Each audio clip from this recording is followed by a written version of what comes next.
कहानी की शुरुआत होती है पायरेट किंग गोल्ड रॉजर से, जिसने अपनी जिंदगी में दौलत, शोहरत और पावर सब कुछ हासिल कर लिया था। लेकिन आज उसे फांसी होने वाली थी, जो देखने लाखों लोग आए हुए थे। मरने से पहले गोल्ड रॉजर ने सबको बताया कि उसने अपना बेशकीमती खजाना समुद्र में कहीं छुपा कर रख दिया है। जो भी उसे ढूंढेगा वो खजाना उसका हो जाएगा। ये सुन लाखों लोग समुद्र में निकल पड़े उस खजाने को ढूंढने के लिए, जिसका नाम है वन पीस। इसके बाद हम देखते हैं कहानी के हीरो मंकी डी लूफी को, जो एक चाकू से अपने गाल को काट लेता है। वो ये साबित करना चाहता था कि वो भी एक पायरेट बन सकता है। लूफी के गांव में पायरेट्स का एक क्रू आया हुआ है, जिनका लीडर है लाल बालों वाला शैंक्स। लूफी चाहता था कि वो भी शैंक्स के क्रू में शामिल हो जाए, क्योंकि पायरेट्स आजाद होते हैं और पूरी दुनिया में घूमते हैं। लेकिन शैंक्स उसे साफ मना कर देता है, क्योंकि वो अभी बच्चा है और पायरेट्स की लाइफ में बहुत खतरे होते हैं। ये सुन लूफी गुस्सा हो जाता है और कुछ भी उठा के खाने लगता है। तभी यहाँ कुछ डाकू आ जाते हैं। वो लोग भी यहाँ दारू पीने आए थे, लेकिन शैंक्स के क्रू ने यहाँ की सारी दारू खत्म कर दी थी। शैंक्स इनके लीडर हिगुमा से सॉरी बोलता है और अपनी बोतल उसे देने लगता है, लेकिन हिगुमा उस बोतल को फोड़ देता है और कहता है कि मेरे सिर पर सरकार ने 8 मिलियन बैरीज का इनाम रखा है। मैं तुम जैसे मामूली पायरेट से नहीं डरता। शैंक्स उसे कुछ नहीं कहता और उस बोतल के कांच को साफ करने लगता है, जिसमें हिगुमा कुछ और प्लेट्स को तोड़ देता है और शैंक्स की बेइज्जती कर यहाँ से चला जाता है। लेकिन शैंक्स उसकी बात का बिल्कुल भी बुरा नहीं मानता, बल्कि उसका क्रू तो इस बात पे हंसने लगता है। लूफी ये देख गुस्सा हो जाता है कि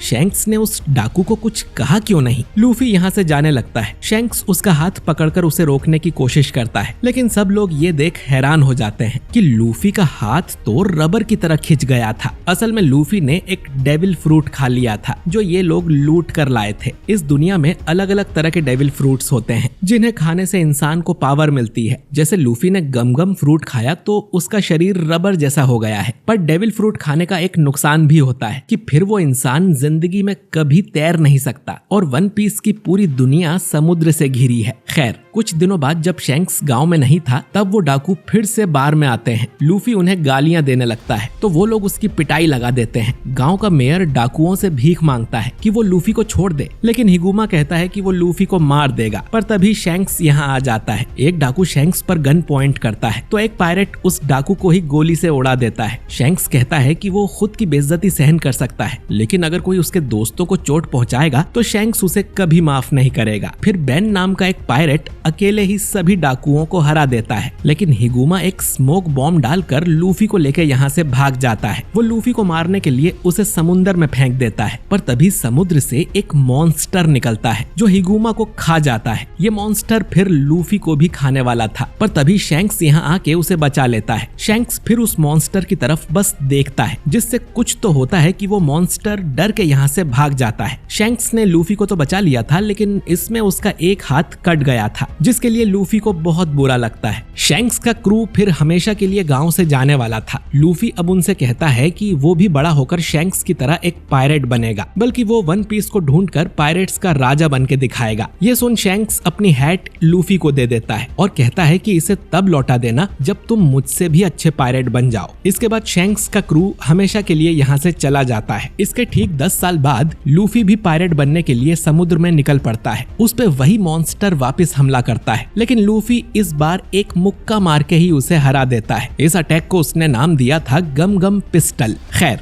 दूसरी तरफ हम एक पायरेट शिप को देखते हैं, जिसके कैप्टन थी जालिम एल्विडा। उसने कॉबी नाम के एक लड़के को अपना नौकर भी बनाया हुआ था। वो कॉबी से पूछती है कि बताओ दुनिया में सबसे खूबसूरत कौन है, तो कॉबी मजबूरी में कहता है कि वो तो आप ही हो मालकिन। ये लोग अब एक पैसेंजर शिप पर हमला कर देते हैं और वहाँ का सारा सामान लूटने लगते हैं, लेकिन किचन में इन्हें एक बैरल भी मिलता है, जिसमें से बाहर निकलता है लूफी, जो बाहर आते ही एक पायरेट को मुक्का मार के उसे बेहोश कर देता है और बाकी 2 पायरेट्स उससे डर के भाग जाते हैं। लूफी की नाव असल में एक व्हर्लपूल में डूबने लगी थी, तो वो इस बैरल में सो गया था। कॉबी लूफी को बताता है कि एल्विडा ने एक दिन उसे किडनैप कर लिया था और तब से वो उसका नौकर है। उससे भागने की हिम्मत उसने आज तक नहीं की और उसका सपना तो एक मरीन बनने का था। वहीं लूफी कॉबी से कहता है कि वो वन पीस ढूंढ के पायरेट किंग बनना चाहता है और इसमें अगर उसकी मौत भी हो जाती है तो उसे कोई पछतावा नहीं होगा। लूफी की बात सुन कॉबी को भी मोटिवेशन मिलता है कि लूफी अपने सपने के लिए मरने को भी तैयार है। तभी एल्विडा यहाँ आ जाती है, जिसे देख लूफी बोलता है कि अरे ये मोटी औरत कौन है। जो सुन एल्विडा बहुत गुस्सा हो जाती है। उसके पायरेट्स लूफी को मारने की कोशिश करते हैं, लेकिन अपनी रबर की बॉडी से वो सबको धूल चटा देता है। कॉबी भी फिर एल्विडा से कहता है कि मैंने तुमसे बदसूरत चीज आज तक नहीं देखी। जिसके बाद लूफी गम गम पिस्टल से एल्विडा को आसमान में उड़ा देता है। फिर लूफी और कॉबी एक नाव लेकर यहाँ से भाग जाते हैं। कॉबी लूफी से कहता है कि अगर वो वन पीस ढूंढना चाहता है तो उसे ग्रैंड लाइन की तरफ जाना होगा। वो जगह तो बहुत खतरनाक है। लूफी बोलता है कि हाँ, इसीलिए उसे एक ताकतवर क्रू की तलाश है। कॉबी से उसे जोरो के बारे में पता चलता है, जो कि एक खूंखार तलवारबाज है। उसे इंसान की शक्ल में शैतान भी कहा जाता है। फिलहाल उसे मरीन्स ने पकड़कर बांध दिया है। उससे मिलने के लिए ये लोग मरीन बेस सिटी पहुंच जाते हैं। लूफी कहता है कि अगर वो अच्छा आदमी हुआ तो मैं उसे अपने क्रू में शामिल कर लूंगा। वो यहाँ के लोगों से पूछता है कि जोरो नाम का आदमी कहाँ मिलेगा। उसका नाम सुन सब लोग डर जाते हैं। ये लोग एक और नाम सुनकर डर जाते हैं, जो था यहाँ का मरीन कैप्टन मॉर्गन। जो बात कॉबी को काफी अजीब लगती है। ये लोग फिर मरीन बेस की दीवार चढ़ के देखते हैं कि जोरो को खुले मैदान में बांधा हुआ था। तभी एक छोटी बच्ची रीका जोरो के पास जाती है। वो उसके खाने के लिए कुछ राइस बॉल बना के लाई थी, पर तभी कैप्टन मॉर्गन का बेटा हेल्मोप्पो यहाँ आ जाता है। वो उन राइस बॉल्स को जमीन पे गिरा देता है और कहता है कि मुजरिम की मदद करना भी क्राइम होता है। वो अपने सिपाही को ऑर्डर देता है कि इस बच्ची को उठा के दीवार से बाहर फेंक दो। वो लोग ऐसा ही करते हैं, लेकिन लूफी रीका को बचा लेता है। रीका इन्हें बताती है कि हेल्मोप्पो अपने जंगली कुत्ते को लेकर उनके रेस्टोरेंट में घुस आया था। वो कुत्ता रीका को काटने वाला था। तब जोरो ने उस कुत्ते को मार के रीका को बचा लिया था। उसी की सजा जोरो को मिल रही है कि उसे 1 महीने तक भूखे प्यासे यहाँ बंधा रहना होगा। लूफी को पता चलता है कि हेल्मोप्पो तो जोरो को जान से मारने का प्लान बना रहा है, तो गुस्से में वो उसे एक मुक्का मार देता है। उसके बाद लूफी जोरो के पास जाता है। जोरो लूफी से कहता है कि वो मिट्टी में पड़ी राइस बॉल मुझे खिला दो। लूफी ऐसा ही करता है और जोरो कहता है कि रीका से बोलना ये बहुत स्वादिष्ट थी। जो सुन लूफी समझ जाता है कि जोरो एक अच्छा इंसान है और उससे कहता है कि मेरे क्रू को ज्वाइन कर लो। जोरो कहता है कि उसकी तलवार हेल्मोप्पो के पास है, तो लूफी उसकी तलवार ढूंढने निकल जाता है। इधर हेल्मोप्पो रोते हुए अपने बाप के पास जाता है कि एक लड़के ने उसे मुक्का मारा है। हेल्मोप्पो का बाप मॉर्गन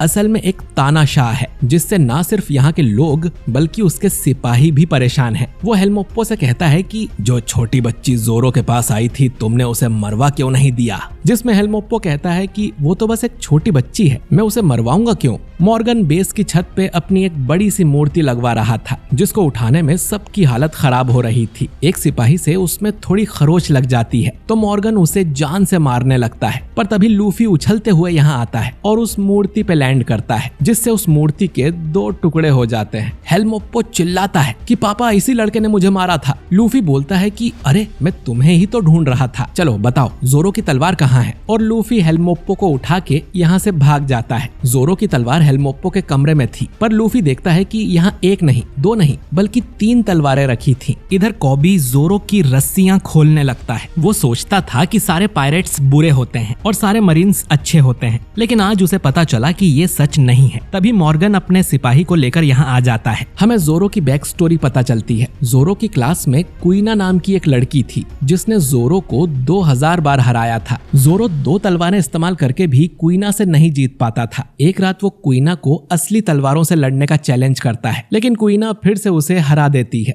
जोरो अब रोने लगता है। क्वीना कहती है कि रोना तो मुझे चाहिए, लड़कियां जब बड़ी होती हैं तो लड़कों से कमजोर रह जाती हैं। वो भी जोरो की तरह दुनिया की सबसे महान तलवारबाज बनना चाहती है, पर उसका सपना पूरा नहीं होगा क्योंकि वो एक लड़की है। जोरो अब उससे कहता है कि ये सब फालतू की बातें हैं और वो वादा करते हैं कि दुनिया का सबसे महान तलवारबाज उन दोनों में से कोई एक होगा। जोरो फिर कड़ी ट्रेनिंग करने लगता है। 2 तलवारें काफी नहीं थी तो वो 3 तलवारों का इस्तेमाल करेगा, लेकिन फिर उसे पता चलता है कि क्वीना की डेथ हो गई है। वो सीढ़ियों से गिर गई थी। ये सुन जोरो को बहुत बुरा लगता है। वो क्वीना के फादर से कहता है कि क्वीना की तलवार वो अपने पास रखना चाहता है ताकि उन दोनों का सपना वो अकेला पूरा कर सके, जिसके लिए क्वीना का फादर मान जाता है। खैर कहानी वापस प्रेजेंट में आती है। मॉर्गन के सिपाही जोरो पर गोली चलाने ही वाले थे, लेकिन लूफी इनके सामने आ जाता है और सारी गोलियां उसके रबर पावर के शरीर से बाउंस हो जाती हैं, जो देख सब हैरान हो जाते हैं। लूफी फिर जोरो को उसकी तीनों तलवारें दे देता है। तीसरी तलवार जोरो अपने मुंह से पकड़ता है, जिसे वो 3 स्वॉर्ड स्टाइल कहता है। वो अकेले सारे सिपाहियों को डरा देता है और लूफी से कहता है कि मैं तुम्हारा क्रू ज्वाइन करने को तैयार हूँ, लेकिन मेरा सपना है दुनिया का सबसे महान तलवारबाज बनने का, और उसके सपने के बीच कोई नहीं आएगा। लूफी इसके बाद कैप्टन मॉर्गन की भी धुलाई कर देता है, जो देख सारे सिपाही खुश हो जाते हैं क्योंकि उन्हें इस जालिम कैप्टन से मुक्ति मिल गई थी। जोरो को बहुत भूख लगी थी, तो ये लोग रीका के रेस्टोरेंट में